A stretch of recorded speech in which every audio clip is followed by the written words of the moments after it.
दोस्तों, क्या आपने कभी औरोबोरोस के बारे में सुना है? ये एक एंशंट सिंबल है जिसमें एक स्नेक अपनी ही टेल को खा रहा होता है। आज की आर्टिफिशियल इंटेलिजेंस इंडस्ट्री में बिल्कुल यही हो रहा है। हम रोज सुनते हैं कि माइक्रोसॉफ्ट ने ओपन एआई में बिलियंस इन्वेस्ट किए या अमेजॉन ने एंथ्रोपिक को 4 बिलियन दिए।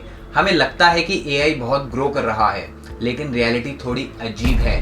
इन बिलियन डॉलर डील्स की इकोनॉमिक सर्कुलर है।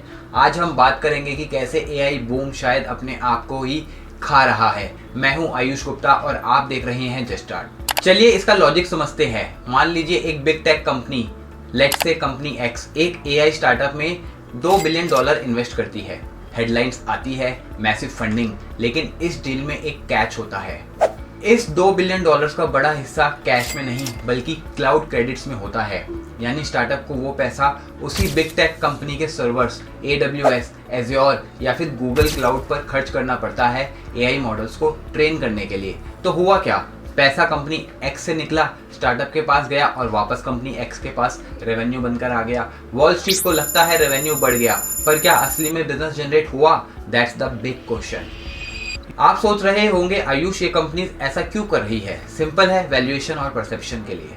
स्टॉक प्राइसेस, जब बिग टेक कंपनीज दिखाती है कि उनका क्लाउड रेवेन्यू 30 से 40% ग्रो कर रहा है तो उनके स्टॉक प्राइसेस ऊपर जाते हैं, इन्वेस्टर्स खुश रहते हैं।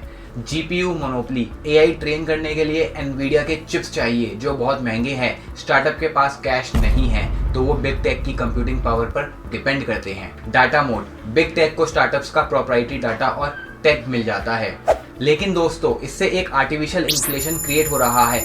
ये बिल्कुल वैसा ही है जैसे कि आप अपनी एक पॉकेट से पैसा निकालकर दूसरी में रख रहे हैं और कह रहे हैं कि मैं अमीर हो गया हूँ। देखिए, प्रॉब्लम तब आती है जब ये स्टार्टअप्स एक्चुअल रेवेन्यू जनरेट नहीं कर पाते। अगर एंड यूजर, आप और मैं, एआई टूल्स के लिए इतना पैसा नहीं दे रहे जितना उन्हें ट्रेन करने में खर्च हो रहा है तो ये मॉडल कोलैप्स हो सकता है।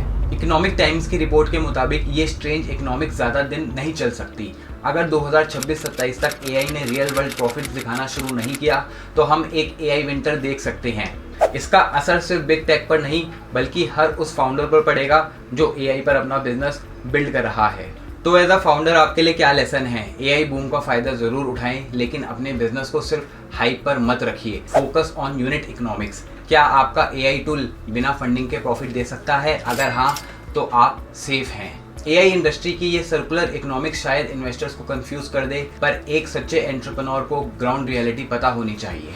आपको क्या लगता है, क्या एआई एक बबल है या सिर्फ ग्रोथ का एक नया तरीका है? कमेंट करके ज़रूर बताएं।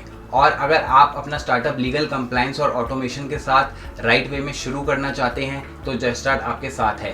नीचे डिस्क्रिप्शन में लिंक है, हमारी टीम से कनेक्ट करें, वीडियो को लाइक करें और उन दोस्तों के साथ शेयर करें जो एआई स्टार्टअप्स बिल्ड कर रहे हैं। मिलते हैं अगले वीडियो में, तब तक के लिए just start your smart journey.